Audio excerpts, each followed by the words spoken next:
So, there's always a little bit of adrenaline when you're getting ready for a dive. Your brain starts running through the checklist on its own. Will my gear work? Will my camera housing flood? Will my dive buddy and I stay safe? And no matter how many dives you've done, that adrenaline really never goes away. But getting ready for a dive in Antarctica takes that feeling and multiplies it by 100. Things are a bit different when you're diving at the bottom of the world. In Seattle, the water is cold. In Antarctica, the water is ungodly cold. If something goes wrong in Seattle, you know you're within reach of a hospital, an ambulance. If something goes wrong in Antarctica, you're in reach of God. We load our gear, head down the gangway, and board our Zodiacs, which take us to an uncharted dive site. It's our first official day in Antarctica, so the nerves are there, but when we reach this dive site, that's when the adrenaline really kicks in. The water is clear and below freezing, and we watch the penguins zoom around our Zodiac as we get our gear ready.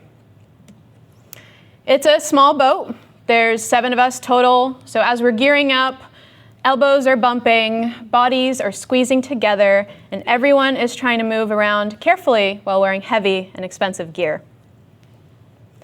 Finally, everyone is ready, and on the count of 3 from our Zodiac driver, we roll backwards and into the water. That cold instantly wraps around you. It doesn't care that you're wearing 10 different layers. Your body doesn't accept it, and every instinct is screaming that you don't belong. And immediately, I know something's wrong. My right dry glove has flooded. The cold starts numbing your hands very quickly in these conditions, but I make the grave mistake of thinking, I'll tough it out. I wanted that first dive so bad. So I signal to my dive buddy that we're good to go, and we descend. The cold does not get better as you get deeper. It does, in fact, get a lot worse. And I'm fighting my brain the entire time, repeating the same thought, you will get warm again. The excitement of the dive being real and my adrenaline still hanging on keeps me going. Around 10 minutes in, my right hand is completely numb. Around 20 minutes in, I can't feel it anymore. After some quick communication between me and my dive buddy, it's very clear that we're both cold and over it, so we decide to end the dive.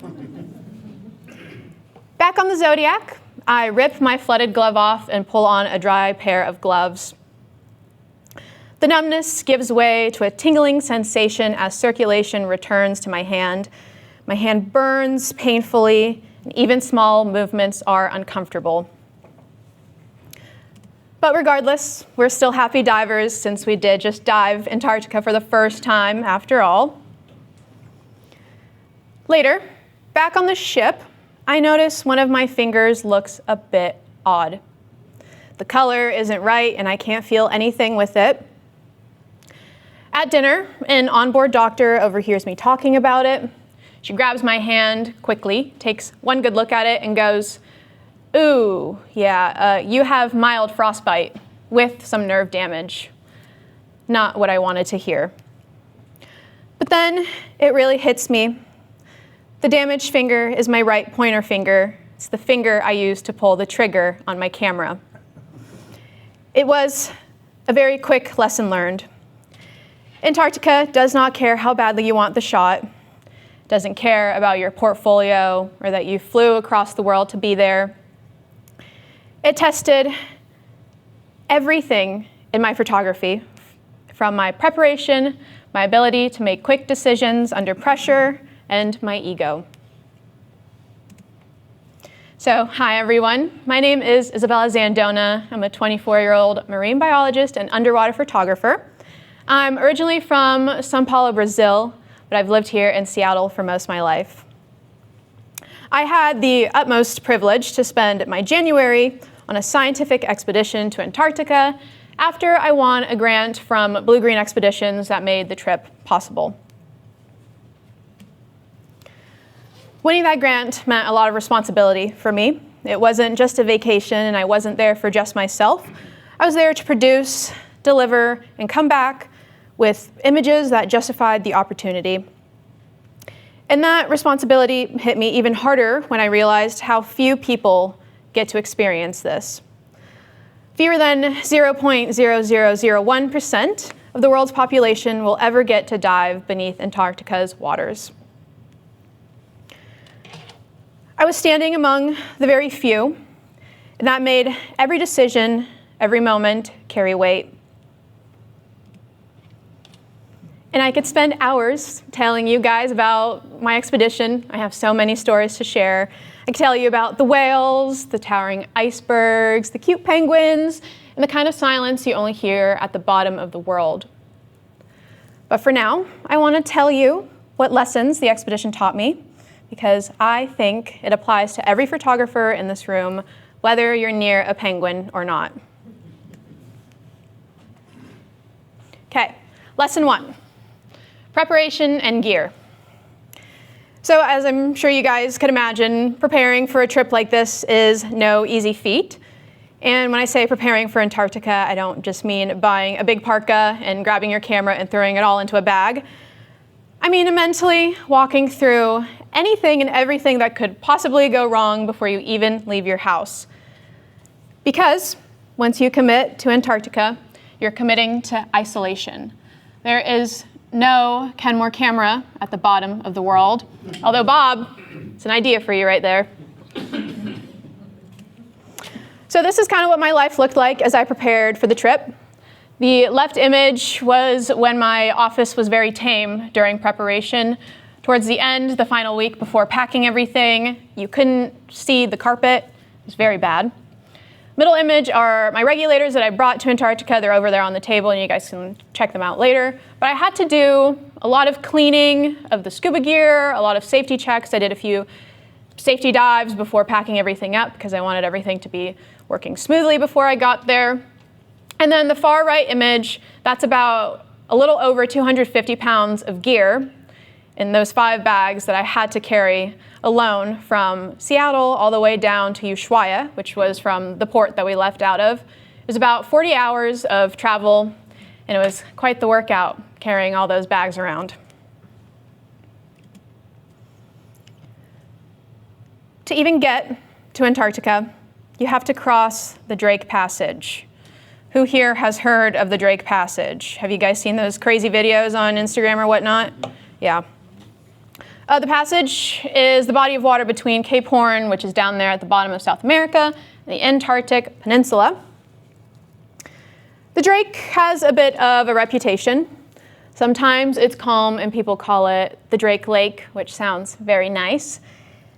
But most times, and more often than not, it's the Drake Shake, and that name exists for a reason. Of course, to my luck, we had the shake. So this was life on the Drake. It was a lot of texting my loved ones, alerting them that things were going to get a little rocky. The purple monster is another name kind of for the Drake Shake. It's that gorgeous purple blob that we got to see on the Weather Channel, letting us know that things were going to get a little shaky.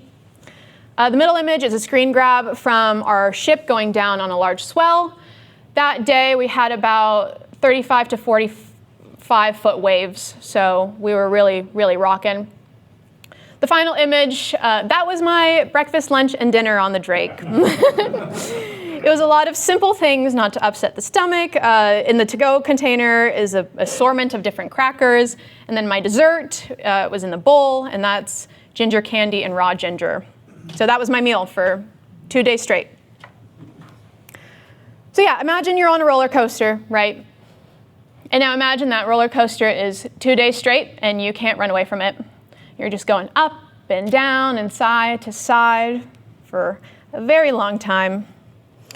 Some of the days, the Drake would calm down a bit and we were allowed to go outside. But as you can see, the wind was rather strong. And then there's me on the right. As you can see, I look a little green. I wasn't feeling my best.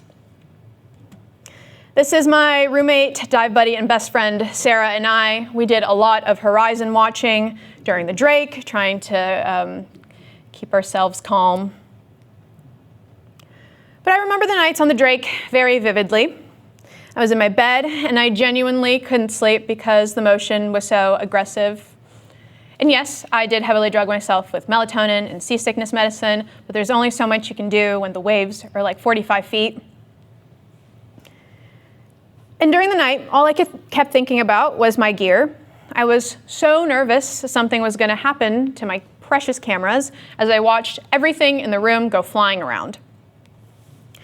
My one true love, my Canon R6, was being thrown around in the middle of the Southern Ocean, and I wasn't really vibing with that. So I did something slightly ridiculous, and I brought all my camera gear into bed with me.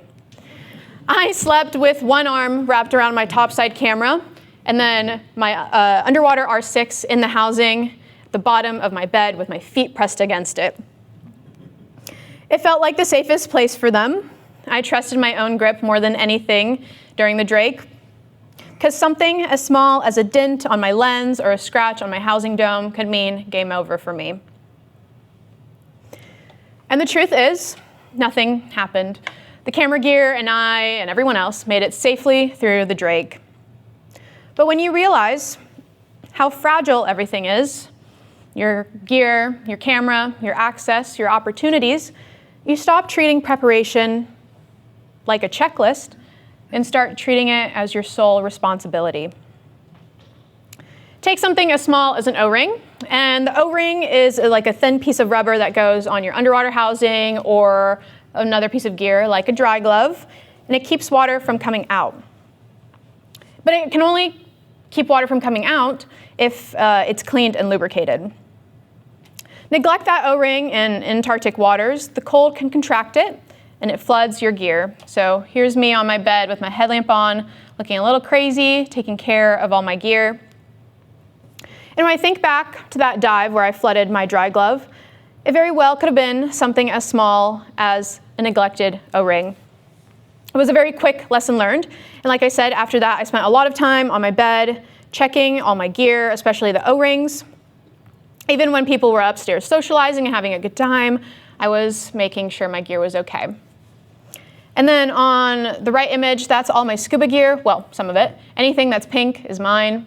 All our gear kind of lived outside during the trip. So before we would get into our dry suit and get ready for our dive, we would go outside, check all the gear, make sure we had air in the tanks, make sure everything was working fine. But I brought backups for my backups. I brought a billion extra batteries, extra chargers, extra memory cards, extra fiber optic cables, extras for everything. I even packed tools I've never needed before because I didn't want to need them there and not have them.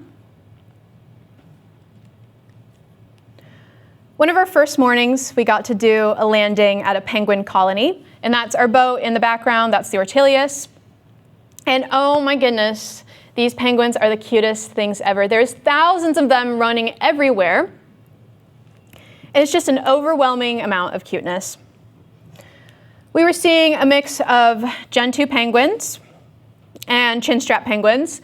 These are the Gen 2 penguins, and you can totally easily recognize them by their cute little headbands that they have on their heads or their gorgeous orange beaks. The one on the left here is a little mommy with her baby, and then the one on the right is another mom, and you can kind of see she's sitting on her egg. It's right in her little pebble nest. We also had our chinstraps. These guys have been a childhood favorite of mine, so seeing them was kind of a dream come true. This mom had her twins, super adorable, and you can tell that they're chinstraps by, of course, the little black line under their chin, which gives them the name chinstrap. My goodness, these penguins, they are always up to no good. They're waddling around with purpose, they're fighting with each other, they do a lot of pooping, like this baby chinstrap.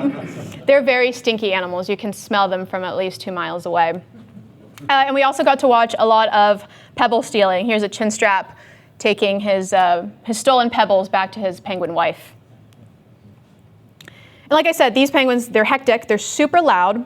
They're always calling to each other with these sharp squawks, and the babies call out to the mommies, and the parents are arguing. It's a super hectic scene. Of course, adorable, but very hectic. And in the middle of all that movement, I realized something. I wasn't worried about my gear. I wasn't worried about my battery lasting, or my card being full, or my sensor being dirty. And that's because I had done all the unglamorous work beforehand. All the cleaning, the charging, the checking, the packing extras. And that was the payoff of good preparation. I got to have freedom. This trip made these preparation stakes very obvious to me, especially after my quick lesson learned with the flooded dry glove. But these principles apply anywhere and everywhere. You're shooting a wedding. You don't get to redo the first kiss because your battery died, or get to ask them to walk down the aisle again because your card was full. You're on a family vacation, the one trip everyone coordinated schedules and budgets for, and you forget your charger or your favorite lens. Now what? One thing I came to understand is that professionalism is not about how creative you are when things go right. It's about how prepared you are when things go wrong. And of course, that being said, preparation does not eliminate chaos, but it does give you stability inside it. Now, I apply this to all my photo assignments because I learned, and this is the truth, that failures aren't dramatic, they're quite preventable.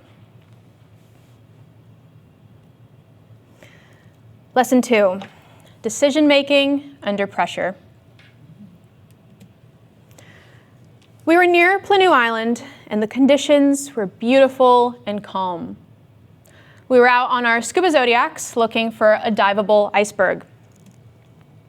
We came up to this beautiful iceberg, and it was absolutely enormous. Maybe 10% of it above water was visible, and the rest was towering below us. Underwater, an iceberg can extend outwards into shelves and overhangs. And these icebergs can be extremely dangerous to dive, since they can roll, calf, and fracture at any given moment without much warning. And when these large pieces shear off an iceberg, they can create a surge. And that surge can displace the water, of course, and it can move you closer or even under the iceberg. So before we entered the water, we had a lot of decision making. Where do we position ourselves? What's our exit plan if something goes wrong? What's our time and depth limit? And what are your goals for the dive? And of course, there's the questions photographers always ask. What do you want to capture? We get into the water and we descend. The first few feet are extremely disorienting because the visibility wasn't the best, and the iceberg was so large we couldn't even make out the ocean floor. The walls of blue ice dropped past us with these beautiful carved ledges and ripples that made it look like a massive golf ball. Icebergs are extremely extraordinary. They're made of glacial ice that has been compacting for thousands of years. So you're not just diving a chunk of ice, you're hovering beside compressed snowfall that fell long before any of us were even here, which is a very humbling perspective. And as these old icebergs melt, fresh water comes off of them and mixes with the salt water, which creates a layer called haloclines, where visibility can suddenly blur. And you can kind of get a feel for that in this photo. All these little, it looks like backscatter, but all these little bubbles, that's the halocline. Also, due to this water mixture, your buoyancy can change without much warning. Fresh water is less dense than salt water, as you guys probably learned in science class. So as you move through these mixing zones or get closer to the iceberg, your buoyancy really starts to fluctuate. So now you're managing depth, the cold, your airtime, limited visibility, a potentially unstable iceberg, all while trying to capture a meaningful frame. As a photographer, you want everything out of an iceberg dive. You want every depth, every beam of light, every ripple in the ice, but you can't have it all. You have to make quick choices, and this is the core of decision making. It's about asking what exactly is important for my shot right now. Not in theory, not in your dream portfolio, but right now with the conditions you have to work with. This was my first photo that I took on the iceberg. It's not great. I was hired by a scuba diving company, Sunto. They make dive computers and watches, to photograph their new dive computer. So the pressure was really on because there was money and a contract involved. For our iceberg dives, we were limited to 30 minutes only and a depth of 60 feet. So every minute that we were down there counted. We had to move very quickly and get images that were visually interesting and that showcased the computer under these extreme conditions. So this first photo was taken a lot deeper. I think we were probably 45 feet. As you can see, it's quite dark and very hazy. That visibility was really bad down there. Every time I fired my strobe, it would light up clouds of backscatter and the bubbles that were coming off the iceberg. So within minutes, I quickly realized that this situation wasn't going to work out for me. So we moved shallower so I could use more of the natural light to kind of help me out. And I had to reposition Sarah as well, who was my amazing and patient model.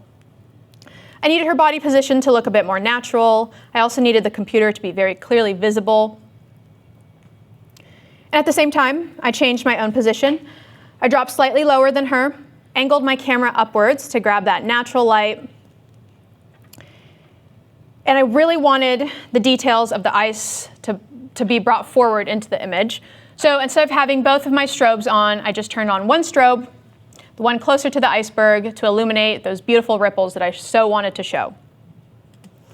And this was the result. This was the final image for Sunto. I think it tells a much better story than the other photo. It shows Sarah, the computer, and this beautiful iceberg in the back. And of course, you don't need to be underwater to understand this feeling. You feel it when you have to make a very quick decision when the light is fading and you have maybe 3 more shots before golden hour dies. You feel it when that bird you've been watching for hours finally looks at you. And you feel it when an athlete crosses the finish line and you've got less than a second to get your dream shot. Photography is a constant series of decision making, from composition to lighting to timing to risk. And this dive reminded me that the decisions you make in the moment, the priorities you set, the actions you take, and what you choose to let go of determine the results you get to bring home. You can't capture everything, and of course, you can't control every factor like hazy visibility, but the choices you make in real time shape the images you get.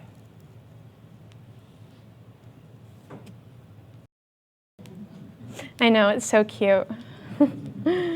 Ethics and respect for your subject. This is a crab-eater seal. They're the chubbiest and cutest seals that you can find in Antarctica. But can I get a show of hands for people who have ever heard a photographer say something like, anything for the shot? Have you guys heard that before? Yeah, I know. As photographers, we just love that phrase because it sounds super dedicated and heroic, even and passionate. But how realistic is it? And more so, how responsible is it? I had just finished my morning snorkel with penguins, and our Zodiac took us to Prospect Point so we could do a continental landing. And a continental landing is the rare act of stepping onto the continent itself, not just like a nearby island. And there's something just so symbolic about it because you're standing on the mainland of one of Earth's most remote locations. So we took our cute photos, we had some good laughs, and had that surreal, I'm actually here moment. But then it was time for us to head back to the ship. As we were loading back into our Zodiacs, I heard someone shout, "There's a leopard seal in the water." It was right by our landing site. And I felt my face get red immediately with excitement, and my heart rate started to pick up, and I was like, this is it, this is it. A leopard seal is a massive and intelligent apex predator, and I was about to jump in the water with it. These leopard seals, They're big. They can grow to be 12 feet long and weigh more than 1,000 pounds. So we're talking like a polar bear-sized seal. They have these massive and kind of prehistoric-looking heads, and their jaws are designed to hunt anything that moves. They even hunt penguins for fun. They sit at the top of Antarctica's food chains.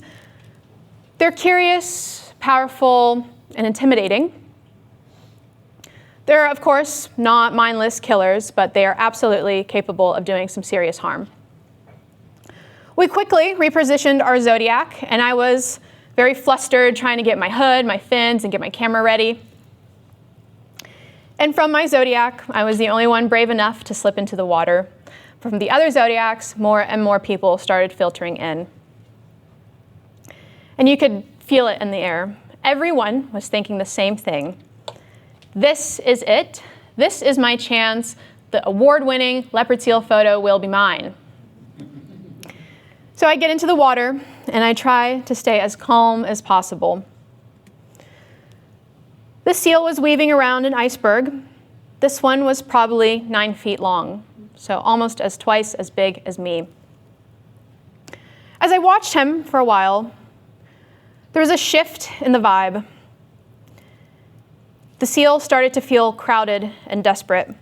There's too many of us in the water, cameras pointing from multiple directions, causing an unintentional wall.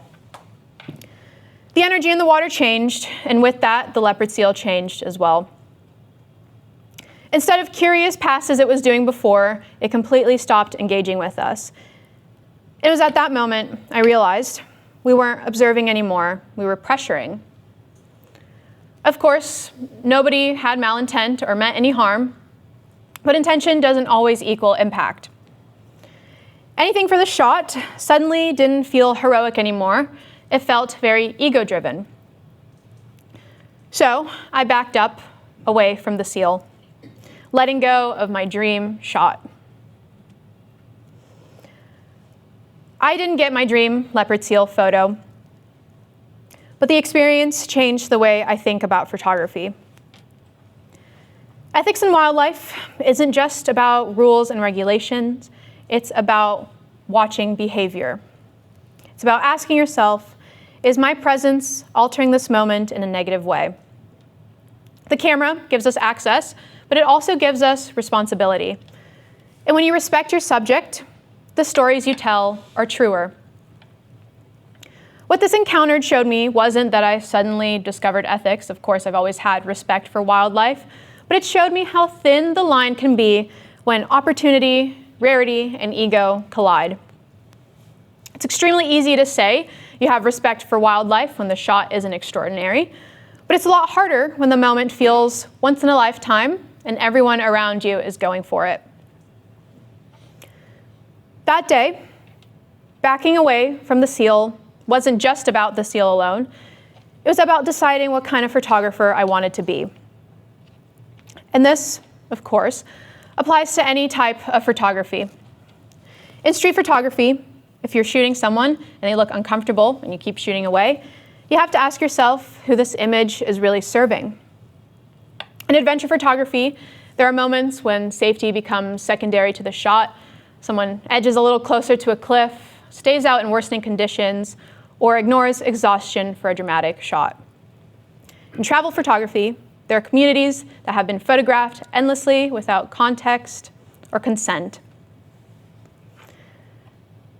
As photographers, we really like to believe that we're observers, which is true, we are, but we also influence every environment we step into. That doesn't mean we stop shooting, that just means we become aware. Towards the end of the expedition, we were on a Zodiac cruise. No dive gear, no housing for me to baby, just my topside camera and I. The light was soft. It was that low Antarctica glow that made everything look like a movie set. At one point, our Zodiac driver cut the engine and we drifted. Without the engine noise, you could hear the subtle cracking of the ice melting and the smallest sounds carried across the water. I remember lifting my camera, framing this grand iceberg, taking a few shots, adjusting, and taking a few more. Then I lowered my camera and I put it away. Not because nothing was photogenic, but because for the first time on the trip, I didn't feel the urgency to prove anything. I wasn't chasing a portfolio piece or thinking about the pressures I had as a grant winner. I was just there and I could breathe. And what struck me in that moment was how different it felt from the first day when I flooded my glove. On that first dive, I was trying to overpower everything with determination, but by the end of the trip, I understood that the real skill wasn't pushing harder, it was calibrating better. Looking back, Antarctica challenged every part of my photography. Not just my preparation, but my ability to think clearly and quickly in below freezing waters, in heavy gear, in an unfamiliar place where every day felt like stepping into the unknown. The cold narrowed my focus, the logistics were super hectic, and the environment was completely unforgiving. Antarctica didn't make me a better photographer because it gave me dramatic subjects. It made me better because it exposed the gaps in how I was approaching photography. These lessons apply everywhere, not just to the bottom of the world. You might not be diving an iceberg. You might not be crossing the Drake Passage while falling asleep holding your camera desperately. You might not have to negotiate space with a leopard seal. But you might stand at a wedding with one chance to capture your daughter's first dance. You might photograph your kid blowing out his birthday candles while also wanting to be in the room emotionally. And you might hike somewhere so special and feel the pressure to come back with something that justified the effort. You might have moments where your gear fails you at the worst possible time, and you will feel the pull between experiencing something and documenting it. When I think back to that quiet Zodiac morning, drifting among the icebergs, what I remember isn't a specific frame. It's the feeling of being steady, of knowing that I didn't need to extract something from the scene to justify anything. And if I can leave you with something this morning, it's this. Whatever your version of Antarctica is, whether it's a wedding aisle, a soccer field, your own backyard, prepare thoroughly, act ethically, manage your time wisely, and do not forget that you are allowed to experience the moment you're trying so hard to preserve. Because the strongest photographs do not come from pressure, force, or ego. They come from discipline. And sometimes discipline only comes after you've been humbled a little bit by the cold. Thank you.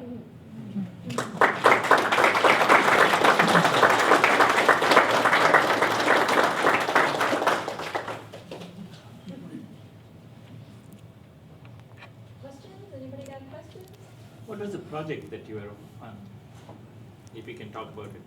My project? Yeah. So with the grant, they have a group of photographers that they hire on the ship, and they're called image makers. And the role of the image makers is to basically document the experience. And that's what they wanted me there for as well, was to document the experience, not as like a specific thing, but more of the universal experience. I'm going in January. Oh. Was there any one thing that you prepared endlessly? Endlessly. Was there anything that kind of, from a shooting perspective, that you wish you would have known, or anything that? Yeah. Are you going to be diving? No. You're just okay. Okay, just topside then.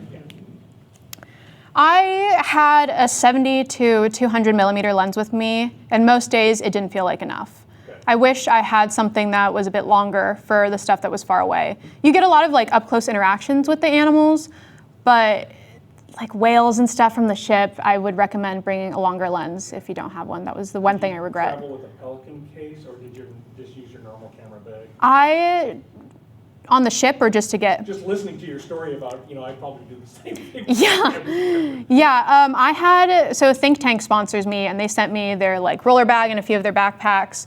But on the ship, you don't have your luggage with you and everything is in your room. So that's how I traveled. And then when we did the landings or are you gonna do is it a Yes. cruise? Okay. We couldn't step onto land unless we had a completely waterproof backpack.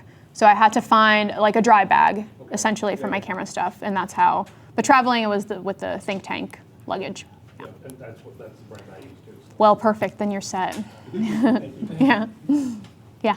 How's your finger? I can feel it when I'm on land and warm, but I can't feel it when I'm in the water and cold. I know. I think I lost her for good. Yeah. About what weight was your equipment when you're not underwater? Oh, goodness. Including the camera? Yeah. I think maybe that weighs like 50 pounds. And then I had another 50 pounds in my, so we're at 100, the tank, 175. Probably like, God, I don't know, like 175 pounds of extra gear. Yeah. Two more quick questions. Did you need to keep your camera outside to adjust the temperature? No, with my camera, I have a vacuum system on it, so it sucks all the air out anyways. And that I didn't have to deal with that, which was good. I know some people's housings are a little bit different and they acclimatize it, but thankfully that wasn't a concern for me. Just brought it out there. Is there a reason that you didn't use like the underwater motorized scooter? The scooters. Yeah.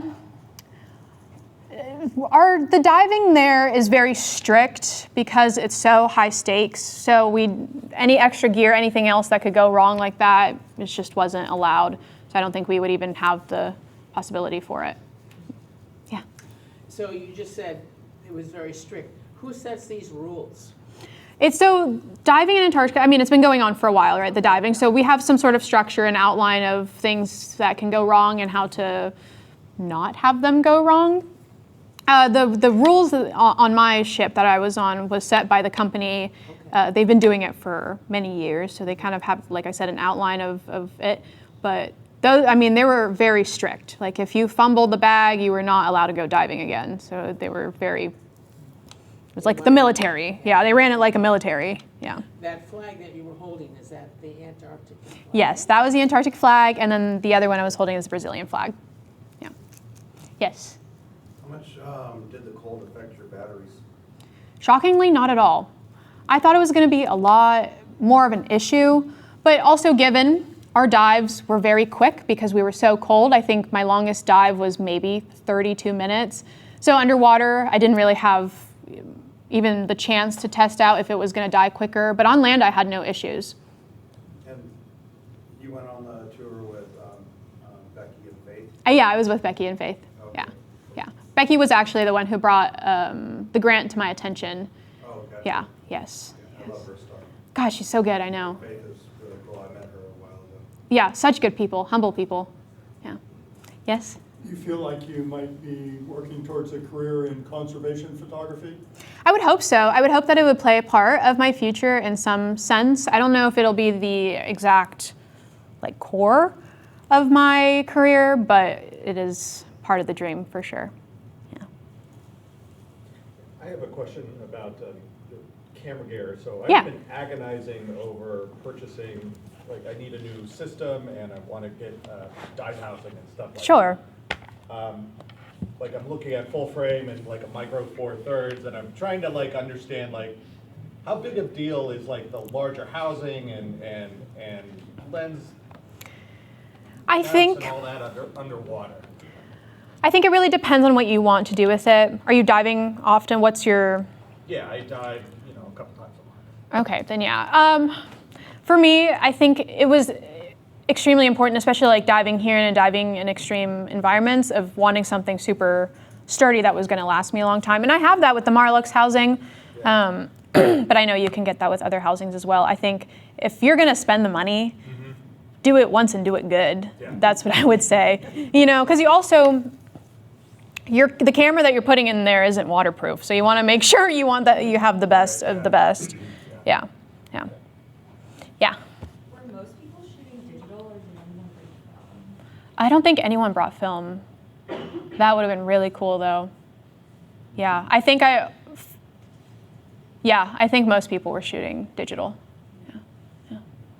So what do you do around here? You said you live in the Seattle area. Yeah. Are you a photographer? You do. Yes. So Yes. What do you do? I do underwater photography. I sell prints and whatnot, but I also write for magazines. I do podcasts. I attend scuba shows, and just kind of building a full career out of it. Yeah. Yes. I noticed you have a GoPro attached to your housing. Yeah. What do you use that for? And are you planning to go back to Antarctica? The GoPro, so I mainly shoot stills. I don't do any videography, but sometimes I get a little nervous. I'm gonna miss like a really cool thing and I would want a video of it. And so I have the GoPro on there just in case, so I can record and also shoot my stills. And then Antarctica, oh God, a girl can only dream, right? I would love to go back. I hope so. Yeah. Yes, in the way back. Did you have a problem with your regulators icing up, or would they flow just fine? So I personally didn't. So with our regulators, in the very cold, they can freeze up and they can start to free flow, which means that the air is just coming out willy-nilly, and it's not good. I didn't experience that, thank God, but one of my close friends on the ship had it happen to him 4 times, and we only had 7 dives while we were there, so those 4 times having a free flow was quite scary. But no, thankfully I did not have any problems with it. Yeah. Yes?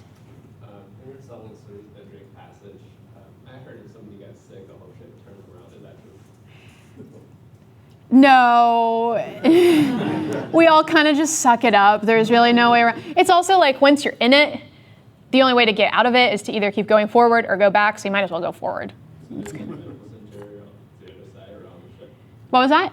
Is there like medical center or care? Yes, we had medical professionals on the ship. We even when we were leaving Antarctica, we had to get a passenger from another ship that was there. They like helicoptered him in, and it landed on our ship. It was really cool. But he had actually, from that ship, they were going through the Drake, and a customer on the ship had caught his finger in the door because the ship moved and it slammed and it broke his finger. It was a whole thing.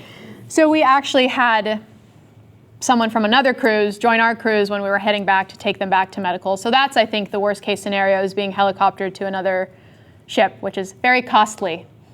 So not good news for them. Yes? So if you do go again, think you'll go to the electric underwear? Yeah, honestly, not a bad idea. Yeah, it was cold. I told myself, I had many layers on, you know. Like my core was pretty warm.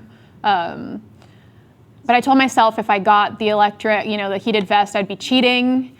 I thought I was like, I'm gonna tough it out, but I do regret that. I do really regret that. Young person saying that. I know, big mistake.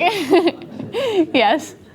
So you said a minute ago that if somebody had had film, it'd be really interesting. What would be the difference, having film versus digital?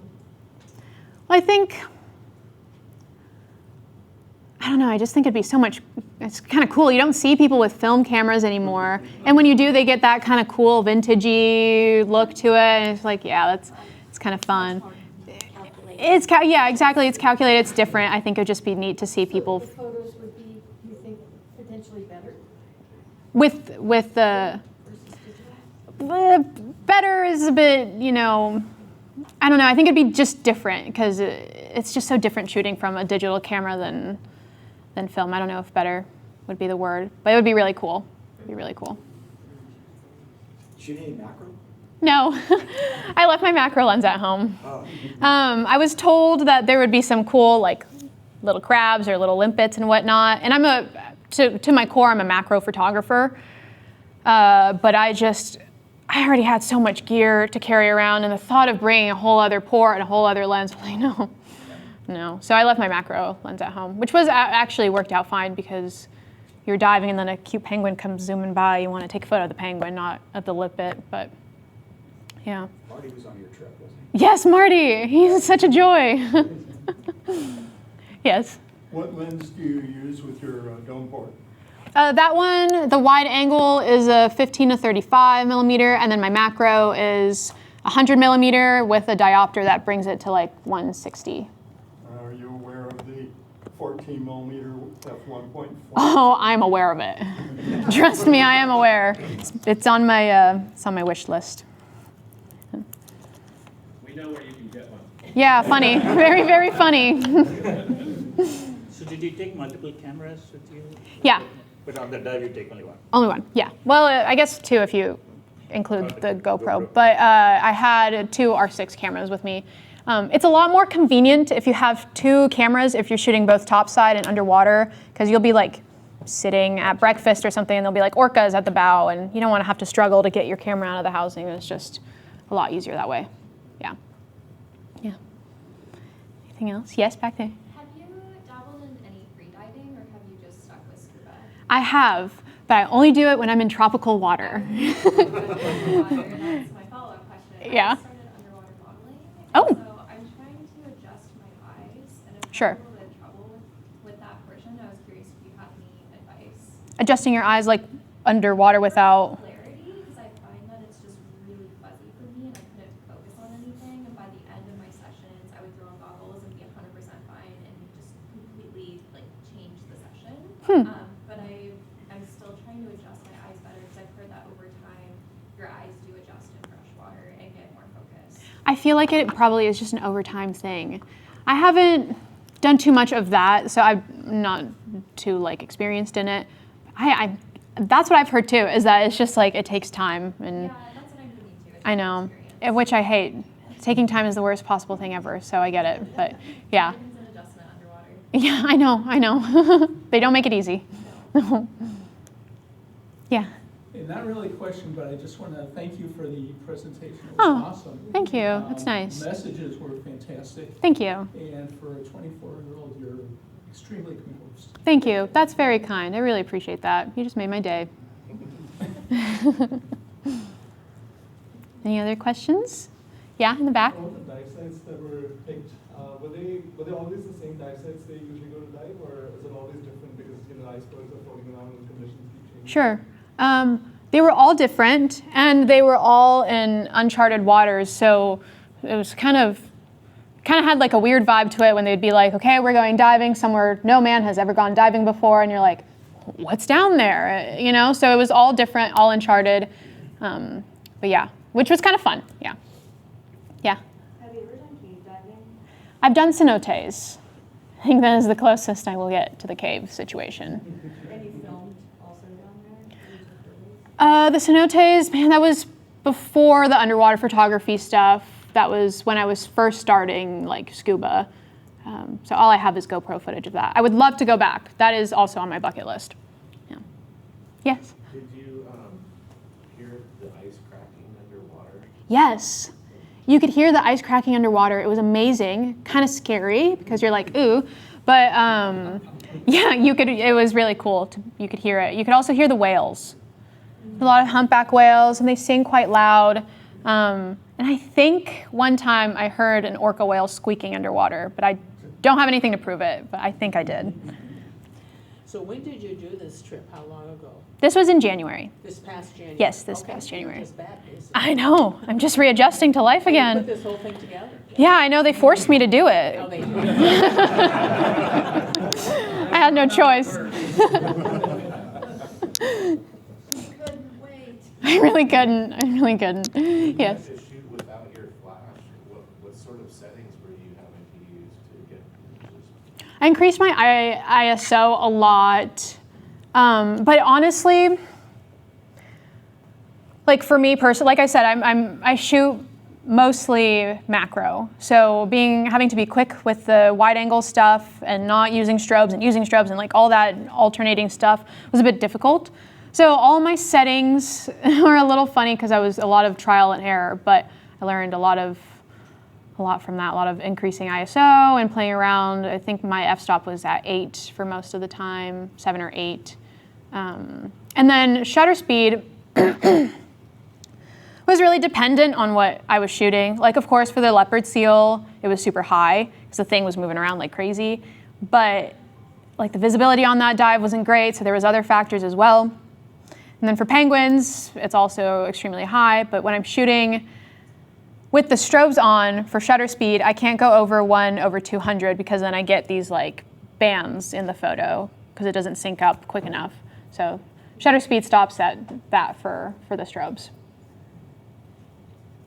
Yes? Were you able to use any remote lighting to try and avoid some of the backscatter? No, I wasn't able to do that, unfortunately, which I could do with these strobes, but it's just so tough. Like, you only have 30 minutes, and it's so hectic, it's so go, go, go, that even like the thought, like it would be just, yeah, another thing to worry about. But I wish it wasn't so cold. You were talking about the computers. What do you use them for? So the dive computers, they show like our depth or the time we've been underwater. Some of them, like mine, has a little Bluetooth connector that tells me how much air I have, so I can just look on here. So yeah, depth, time, the cold, which was kind of fun to see when you were underwater, to see that -2 degrees Celsius. So they have like compasses and whatnot. They have a ton of fun little things. It's a cool little thing to have. Yes? What computer do you use? I have, so Suunto, the people that hired me for that photo shoot, they are also, I'm an ambassador for them, so I have all their computers, so I dive with whichever one I feel like I want to that day, but mainly it's the Eon Core from Suunto. Yeah. Was there much current to deal with your diving? No, there wasn't, which I was really happy about because that would have been another thing to worry about. So it was very, it wasn't current sensitive at all, but also they were pretty good about dropping us in like more of a little cove area or a little outlet than in the middle of the ocean. So it was really nice.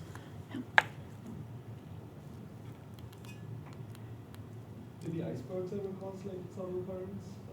Yes.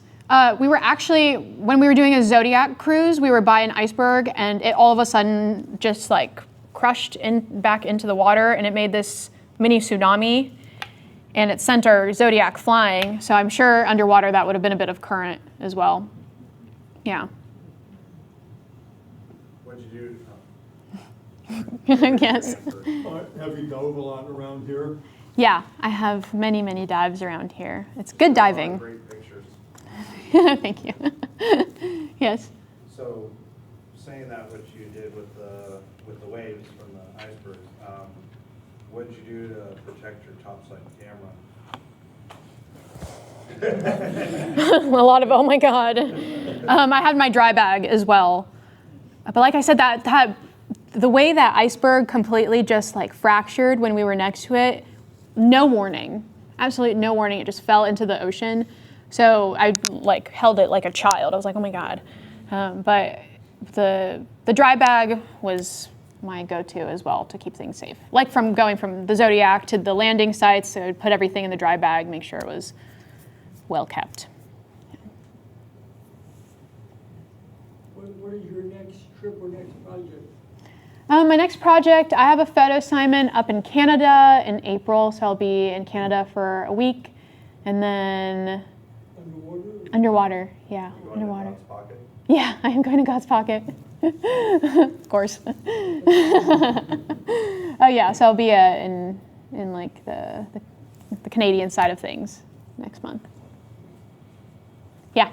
So I usually go tropical diving mostly. Oh, good for you. I haven't gotten into cold water diving. What are things so my legs usually cramp all the time in cold water. So I'm like wondering what is a good, like I guess starting, how do I get into cold water diving? That's a good question. Yeah, I would say, like, I mean, if you can tough out the 7mm wetsuit diving around here, good for you. I personally can't, so I did the dry suit certification like as soon as I could. And I would do that for sure. The dry suit just makes everything so much better. It adds, it adds a few other things to worry about, but most of the time you stay dry, and that's very nice. And most of the time you stay warm to some extent. So I would go for that as well. And then your face is pretty cold after, because your face is not. My goodness. No. It was kind of funny, like getting out of the dives in Antarctica, you couldn't talk because your lips were like frozen and your face was frozen. And I had a 7mm hood, but I also brought an 11mm hood, which was too tight for me and whatnot. But like you're wearing protection on your face, but like this part of it is open to the elements. So you get cold, yeah, very quick. Yeah, yeah. What's your favorite dive spot in town? Oh. Does Sun Rock count as in town? Yes. Okay, Sun Rock. Absolutely Sun Rock. I will dive the 2 hours willingly to get to that site. Yeah, Sun Rock's pretty cool. It's the best. I love it. Redondo. I like Mukilteo. No, yeah, I'd say those are my top 3. Come shoot 6 skills with us in August. Oh, I will. Okay. I will. I'll brave it. I'll brave the night dive. Yeah. 6 skills are cool. They are cool. First dive there, I saw one. The first dive in Redondo, you saw 6 skill? My God, I've only seen one, and it was on my like 10th dive, and it was like 20 feet or something strange like that. Oh, really? It was shocking. I had no idea we had sharks here. It was down like at 70 feet that we ran into her, and she came in so close. I kind of had to like just touch her to go like, okay. Yeah, a little personal space bubble here. Yeah, I know. Yeah, they're not shy, those sharks. But she was totally chill. Good. I love them. Yeah. Yeah. You mentioned you don't do any video. Is that something that you want to do in the future and do more documentary type of work? Or is that just a direction you don't want to go into? Funny enough, that was the original direction I wanted to go into, was the documentary filmmaking stuff.